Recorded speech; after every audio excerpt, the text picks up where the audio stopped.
नमस्कार साथियों, शिवा एस्ट्रोलॉजी में आप सभी का स्वागत है। और आज जिस पाम को मैं एनालाइज करने वाली हूँ वो लगभग 36 वर्ष के पुरुष का पाम है। तो चलो देखते हैं क्या सीखने के लिए मिलता है हमें इनकी पाम में। अगर आप में से भी कोई भी अपने हाथ को पर्सनली दिखाना चाहे, अपने हाथ का वीडियो बनवाना चाहे तो मेरे नंबर 8588215229 पे कांटेक्ट करें, लेकिन केवल व्हाट्सएप मैसेज से कांटेक्ट करें। तो चलिए अब इनकी वीडियो को स्टार्ट करते हैं। सबसे पहले अगर इनके हाथ को देखा जाए तो आप लोग देखेंगे इनका पाम जो है ना वो एक बड़ा स्क्वायरिश पाम है। एक अच्छा सा बड़ा जो है, यहाँ से आप देखेंगे स्क्वायर इनके पाम पे बन रहा है। और जो पाम इस तरीके का होता है ना, स्क्वायरिश पाम होता है, ऐसे लोग बहुत मेहनती होते हैं। ये कहा जाए कि भाई ये सर्वोत्तम पाम है तो उसमें भी कोई गलती नहीं है। सर्वोत्तम पाम होते हैं ये। पहचान ये होती है इनकी उंगलियों के बीच में छिद्र नहीं होते। तो आप देख सकते हैं, जो लोग सीखने की दृष्टि से देख रहे हैं, उंगलियों के बीच में कहीं छेद नहीं आ रहे हैं। आप देखेंगे इनके सभी ग्रह जो है उठे हुए होते हैं। ज़्यादातर कोई भी ग्रह आप देखोगे स्क्वायरिश पाम में तो आपको बैठा हुआ नहीं दिखाई देगा। हाथ जो है किस तरीके का दिखाई देगा, उसमें शुक्र आपको और बृहस्पति आपको बड़े दिखाई देंगे। ठीक है, तो इनके हाथ में काफ़ी चीज़ें अच्छी हैं। बस एक चीज़ जो मुझे बहुत ज़्यादा खटकी है वो है आपके सूर्य की उंगली। बैक टू बैक ये तीसरी वीडियो मेरी बन रही है। बहुत चांस की बात है जिसमें मैंने देखा सूर्य की उंगली जो है वो शनि की उंगली यानी मध्यमा की तरफ जो है वो ढली हुई है। वो थोड़ा सा गड़बड़ है, बाकी चीज़ें ठीक ठाक है। चलो अब इससे थोड़ा सा स्टार्ट करते हैं। अब मैं आपको बहुत सारी चीज़ें ऐसी बताऊंगी जो कि मैं आपकी पाम के आकार के लिए बता रही हूँ। ठीक है, तो उसमें से बहुत सारी चीज़ें आपको अपने ऊपर लगेंगी, थोड़ी बहुत हो सकता है ना लगी, क्योंकि हर एक का जो है लाइनें अलग होती हैं। तो फिर लाइनों पर जब पहुँचेंगे तब उसके बारे में डिस्कस करेंगे। देखिए, जो भी लोग स्क्वायरिश पाम वाले होते हैं, एक तो हष्ट पुष्ट होते हैं, मतलब शरीर थोड़ा सा गठीला होता है, बहुत दुबले पतले नहीं होते। माथा जो होता है चौकोर होता है, थोड़ा चौड़ा सा माथा होता है। सुंदर होते हैं देखने में। सुंदर मतलब गोरे ही हुए ये ज़रूरी नहीं है, बट स्मार्ट होते हैं देखने में, अच्छे लगते हैं। इनके शुक्र और बृहस्पति उन्नत होते हैं, तो बृहस्पति जो है बुद्धि देगा आपको। सो ये लोग जो होते हैं इनके पास योग्यता बहुत होती है, खूब मेहनती होंगे। मतलब समकोण हाथ वालों से ज़्यादा मेहनती कोई नहीं होता। ये मेहनत बहुत ज़्यादा करते हैं। ये सेवा भावी भी बहुत होते हैं। सेवा भावी मीन्स लोगों की सेवा करना इन्हें अच्छा लगेगा। घर में लोगों की सेवा कर रहे हैं, बाहर भी इवन दान पुण्य कर रही हैं, अच्छे इस तरह के लोग होते हैं। रहन सहन अच्छा होता है। अगर भाग्य रेखा बढ़िया हो तो धनी भी खूब रहते हैं। मान सम्मान खूब मिलता है, क्योंकि गुरु अच्छा है, मान सम्मान दिलाता है। ठीक है, और इसके अलावा क्या है कि आपके हम कह सकते हैं सारे कुटुंब की उन्नति चाहने वाले होते हैं ये लोग रूढ़िवादी तो नहीं कह सकते, लेकिन हाँ, ये रीति रिवाजों का सम्मान करने वाले ज़रूर होते हैं। एक चीज़ बहुत रहती है कि इनको नौकरी भी कर रहे होंगे ना, तो व्यापार में इनका बहुत दिमाग रहेगा कि मैं व्यापार करूँगा। ठीक है, बिज़नेस करने का बहुत शौक़ होता है। पहाड़ी क्षेत्रों में जाकर बसने का बहुत शौक़ होता है। इसके अलावा अगर मैं बात करूँ तो इनके 2 संतान होने का योग ज़्यादा होता है, या 4। अब 4 तो कोई नहीं करता, इसीलिए अब 2 कहा जा रहा है।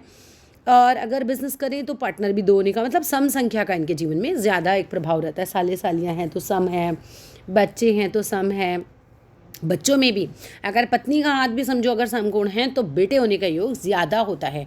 और मोस्टली मैंने देखा है समकोण हाथ वालों पे एक बेटा तो बहुत ज़्यादा संभावना रहती है कि हो। ठीक है, संभावना है मैं जिससे बोल सकती हूँ, क्योंकि वहाँ पे पत्नी का हाथ भी महत्वपूर्ण है। लेकिन इन लोगों के हाथ में अक्सर देखा गया है कि बेटों का योग रहता है। समकोण हाथ वाले जो होते हैं दानी भी होते हैं, प्रभावशाली भी होते हैं, मुकदमेबाजी से बहुत दूर रहते हैं, और अगर मुकदमा हो जाए तो जीतने के चांसेस इनके बनते हैं। इसके अलावा समकोण हाथ वालों की एक बहन, एक बहू तेज़ होने की संभावना भी होती है। एक बेटी भी है तो वो तेज़ होने की संभावना उसकी ज़्यादा होती है। इस तरह का एक योग बन जाता है इनके जीवन में। अच्छा, एक और चीज़ बनती है कि 2 बच्चे जो होंगे उसमें पहला बच्चा आपका होगा खूब क्रोधी, गुस्से वाला हो सकता है, और दूसरा बच्चा होता है आपका चलाक, खूब बातूनी। चलाक भी नहीं बोल सकते, खूब बातूनी होता है।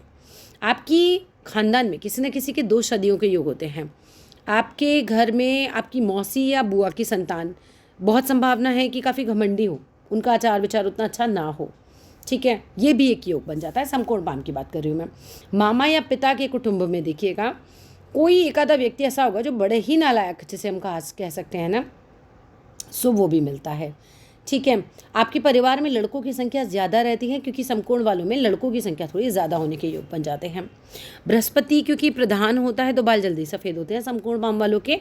और किसी किसी के तो समझो कि 16 की आयु से, और नहीं तो अधिकतर के तो 35 की आयु से। मतलब आप लगा लो, आपकी तो आ गई आयु। बालों का बहुत ध्यान रखना, बाल सफ़ेद होने की संभावना ज़्यादा है। आपके वंश में आँखें खराब होने की स्थितियाँ भी आती हैं। ठीक है, और 42वां साल जो है वो ठीक नहीं होता, तो 42वें साल में पैसा मत डालना कहीं पर भी। जहाँ डाला हुआ थोड़ा फ्रीज़ कर दीजिएगा। 41वां साल अच्छा जाता है, और कुल मिलाकर एक और चीज़, एक बीमारी से नहीं मरते कभी भी समकोण पाम वाले। अगर एक बीमारी में कोई दूसरी बीमारी लग जाए, बड़ी बीमारी, तो संभव है, लेकिन ऐसे नहीं होता। और कुटुंब में सबकी आयु ज़्यादा होगी, आपकी आयु भी ज़्यादा होगी। समकोण भाव वालों की मतलब बहुत ज़्यादा संभावना होती है आयु ज़्यादा होने की। एक और चीज़ निकल के आ जाती है समकोण भाव वालों में कि ये लोग जो होते हैं, बिज़नेस बहुत दिमाग रहता है कि बिज़नेस कर लें। मृत्यु के समय भी जो शास्त्रों में लिखा गया है, समकोण पाम वालों का एक थोड़ा सा भाव दिया गया है, मतलब एक बात दी गई है कि मृत्यु के समय कफ वृद्धि बहुत होती है, करकराहट होती है, बार बार बेहोशी होती है, पहचान होती है उस समय की, इनके हाथ में, ठीक है, सबके हाथ में नहीं, इनके हाथ में। इसके अलावा अगर हम बात करते हैं, देखो समकोण हाथ की खैर बहुत सारी चीज़ें हो जाती हैं, मगर कुल मिलाकर जो है समकोण हाथ अच्छा होता है। अब ये जितनी भी बातें मैंने आपको बताई हैं, ये सारी बताई हैं एक जनरल बातें, ठीक है, जो समकोण हाथ पे होती हैं। अब आते हैं आपकी रेखाओं की तरफ और आपकी उंगलियों की तरफ, ठीक है। सबसे पहले आपकी तर्जनी जो है मध्यमा की तरफ घूम रही है। तर्जनी मध्यमा की तरफ घूमती है तो व्यक्ति को कहीं ना कहीं थोड़ा धार्मिक बनाती है, थोड़ा पूजा पाठी बनाती है, पर थोड़ा ज़िद्दी भी हो सकते हैं। धार्मिक पूजा पाठी होने की संभावना आपके केस में ज़्यादा है, ज़िद्दी होने की संभावना आपके केस में कम है। क्यों? क्योंकि आपकी उंगली जो है बहुत ज़रूरत से ज़्यादा टिल्टेड नहीं है, लेकिन आपके हाथ में एक निराशावादी चीज़ बनी हुई है। वो क्या है? वो है आपकी सूर्य की उंगली। भाई सूर्य का उपाय आप कीजिए, क्योंकि सूर्य की उंगली जब मध्यमा पे गिरती है तो ये अच्छा योग नहीं बनाती है, क्योंकि हर एक का उंगली, हर एक की रेखाएं सब अलग होती हैं। समकोण पाम वाली जो विशेषताएं हैं उसमें से भी कुछ माइनस हो जाएंगी यहाँ पर। अब यहाँ पर क्या होगा, ये आपको निराश करेगी, ये आपको नेगेटिव अप्रोच देगी, ये आपकी काम नहीं बनने देगी, इवन सरकारी काम नहीं बनने देगी। तो ये उंगली ना, ये अच्छी नहीं है आपके हाथ पे। मतलब अगर एक्सट्रीम केसेस हो, किसी की रेखाएं भी खराब हो, तो आदमी ना सुसाइड तक करने की सोचने लगता है। ये उंगली में इतना ज़्यादा एक नेगेटिव चीज़ हो सकती है, ठीक है। ये डिपेंड करता है लेकिन व्यक्ति की रेखाएं भी कैसी हैं। लेकिन हाँ, कुल मिलाकर इसका उपाय कीजिएगा, वो मैं आपको भेज दूँगी, ठीक है। अब आ जाते हैं यहाँ पर आपकी कनिष्ठा पे। अब कनिष्ठिका उंगली आपकी ना बहुत ज़्यादा बड़ी नहीं है, ये थोड़ी सी छोटी ही हो गई, तो संकोची स्वभाव हो सकता है। हो सकता है आप सबके सामने अपनी बात ना कह पाते हो, बोल ना पाते हो खुलकर, तो इस तरह का स्वभाव भी हो सकता है आपका। यहाँ पर बात करूँ तो शुक्र अच्छा है आपका। शुक्र अगर अच्छा होता है ना तो लग्जरी का सब सामान मिलता है, ससुराल पक्ष अच्छा मिलता है, पत्नी अच्छी आती है, ससुराल में आपका इज्जत भी रहेगा, वो सब चीज़ें अच्छी मिल जाती हैं, और पैसे से भी रिलेटेड शुक्र अच्छा ही होता है। आपकी जीवन रेखा बड़ी दो भागों में डाइवर्ट हुई है। देखिए यहाँ तक तो आपकी सही चल रही है। एक एज के बाद क्या होगा, सफ़रनामा, लाइक यहाँ से देश के अंदर के सफ़र और यहाँ से देश के बाहर के सफ़र, मतलब यहाँ पर कोई ना कोई ऐसी चीज़ होगी जिसमें आपको बहुत ज़्यादा टूर करना पड़ सकता है, ठीक है। तो ये चीज़ आपके हाथ में आ रही है। और भाग्य रेखा की अगर मैं बात करूँ तो भाग्य रेखा आपके हाथ में अच्छी खासी है। सो भाग्य का सपोर्ट आपको मिलेगा, that's a very good thing. बहुत अच्छी भाग्य रेखा आपके हाथ में चल रही है, ठीक है। और मतलब ये समझ लो 50 के बाद तो लॉटरी लगी हुई है। लोगों को बुढ़ापे की चिंता होती है, आपका बुढ़ापा ही सबसे अच्छा है। आपके हाथ में बुढ़ापे में बहुत ही अच्छी पैसे की लाइन बनी हुई है। ये देखिए, ये आपकी ये एक रेखा जा रही है और ये एक रेखा जा रही है। जब डबल डबल जा रही हो ना तो ये मान के चलना बढ़िया रहेगा, कोई टेंशन नहीं आएगी बुढ़ापे में। और पीछे से भी भाग्य रेखा तो आपकी सही है, तो भाग्य से तो रिलेटेड आपको कोई दिक्कत नहीं है। सन पे भी आपके मैं देख रही हूँ, सन लाइन भी अच्छी है, तो जॉब से रिलेटेड प्रॉब्लम्स भी ज़्यादा नहीं आएंगी। बस ये एक उंगली जो है ना, ये आप यहाँ से मात खा गए, इसने नेगेटिविटी ज़्यादा दे दी है, ठीक है। तो ये इसका उपाय कर लीजिएगा, बाकी सब ठीक ही लग रहा है मुझे ओवरऑल। अब आपके ना बिज़नेस के लिए भी एक अच्छा साइन बना हुआ है यहाँ पर। जब आप बिज़नेस करें या अभी भी आप बिज़नेस कर रहे हो, खैर आई डोंट नो, तो आपके साइन अच्छे बने हुए हैं। आपके पास एक तो मल्टीपल लाइनें हैं। मल्टीपल लाइनें जब किसी के पास होती हैं तो एक तो बोलता है जब है ना व्यक्ति, तो कोई कितना भी दुखी होगा उसकी बातों से ही हील हो जाएगा। दूसरी बात आती है ऐसे व्यक्ति को बिज़नेस का सेंस होता है। तीसरा, बुढ़ापा अच्छा होता है, बच्चे भी सेवा करते हैं, तो ये सारी चीज़ें आपको मिलेंगी। यहाँ पर एक बन रहा है छोटा सा triangle. Triangle is always positive. Triangle बहुत अच्छा साइन है, तो अगर आपके बिज़नेस वाली जगह पे बन रहा है तो ऑब्वियसली बात है उसे पॉजिटिविटी देगा। तो यहाँ से भी कोई दिक्कत नहीं आ रही है।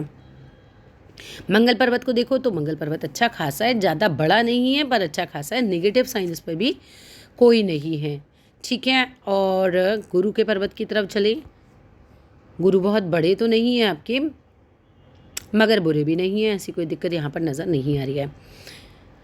कुल मिलाकर लोगों को पैसा पूछना होता है और पैसा आपके पास आएगा, ठीक है। अच्छा खासा आपके हाथ में पैसा नज़र आ रहा है और 50 के बाद की एज बहुत अच्छी नज़र आ रही है, बहुत क्लियर नज़र आ रही है। अगर आप फ़ौरन चले जाएँ ना तो आपका भाग्य बहुत ज़्यादा उदय हो जाएगा। मतलब आपके लिए फ़ौरन जाना वो होता है ना रिकमेंडेशन में, आप चले जाओ। जो भी चंद्र पर्वत से भाग्य रेखा स्टार्ट करने वाले लोग होते हैं उनको जितना अपनी जन्मभूमि से दूर हो सके उतना ज़्यादा दूर रहना चाहिए। ऐसे लोगों का भाग्य ही अपनी जन्मभूमि से ज़्यादा दूर ज़्यादा अच्छा रहता है। आपके हाथ में चेंज भी है और दिखाई भी दे रहा है कि आप फ़ौरन सेटल हो सकते हैं, बस सकते हैं प्रॉपरली वहाँ पर हमेशा के लिए, जिसे हम बसना कहते हैं।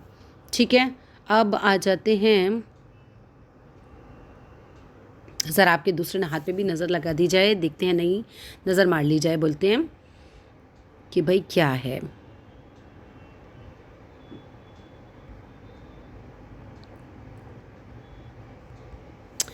आपका दूसरा हाथ भी एकदम स्क्वायरिश है, तो बड़ी मेहनत आप करते हैं और जीवन रेखा है इसमें भी खूब बड़ी। ठीक है, हाँ यहाँ पर उल्टे हाथ से थोड़ा कम काम करें, क्योंकि यहाँ पर ना अटकलें बहुत आ रही हैं। यहाँ पर ये देख रहे हैं, ये अटक वाला हाथ ज़्यादा है। इसमें जब भाग्य रेखा पे जा आपके इस तरह से चिन्ह आ जाते हैं, कट लगते हैं, इस तरह की भाग्य रेखा वालों का थोड़ा सा काम अटक अटक के होता है। जबकि आपका सीधा हाथ बहुत अच्छा है। मतलब ये कहा जा सकता है कि जन्म में तो बहुत अटकती, कर्म आपके ज़्यादा बढ़िया हो गए।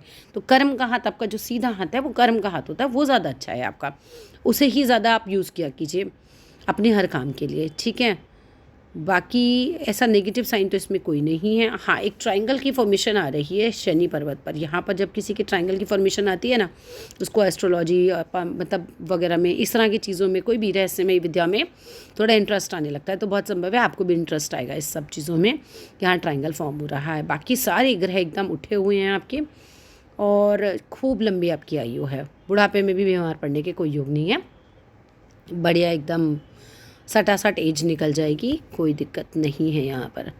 हल्का सा इस एज में आके, जो बिल्कुल लास्ट एज है, थोड़ा सा 1-2 साल का टाइम पीरियड निकलेगा, है ना। यहाँ पर मुझे थोड़ा सा साइन नज़र आ रहा है, बट अगर उससे निकल जाते हैं तो फिर और एज बहुत लंबी है। मोस्टली आप देखिएगा समकोण हाथ वालों के हाथ में एज बहुत अच्छी होती है, और भाग्य रेखा भी एकदम बढ़िया है, लंबी है। ठीक है, आपके हाथ में सीधी खड़ी रेखाएं हैं। जब किसी की उंगलियों पर इस तरह से सीधी खड़ी रेखाएं होती हैं ना, तो नेचर होता है सुलझा हुआ। ऐसा व्यक्ति थोड़ा फ्रेंडली होगा, उसका नेगेटिव वाला नेचर नहीं होगा। और किसी के हाथ पे ऐसे कटी कटी रेखाएं होंगी तो नेचर लड़ाकू हो सकता है, नेगेटिव हो सकता है, उसके दोस्त कम दुश्मन ज़्यादा होते हैं, उस तरह का होता है। हाइट नहीं, डील डॉल आपका थोड़ा सा सॉलिड रहेगा। अगर वज़न अभी नहीं बढ़ा है तो मान के चलना वज़न बढ़ जाएगा। इस तरह का जो हाथ होता है ना, गठीला हाथ हो और समकोण हाथ हो, तो वज़न बढ़ने के चांसेस ज़्यादा होते हैं, और माथा एकदम चौड़ा होने की संभावना ज़्यादा होती है। ठीक है, बहुत केसेस में देखा गया हाइट ज़्यादा नहीं होती इन लोगों की। इसके अलावा भी कुछ पूछना चाहें तो मेरे नंबर पे कांटेक्ट करें, मैं ज़रूर आपको मैसेज करूँगी, बट मैसेज ही कीजिएगा। Thank you.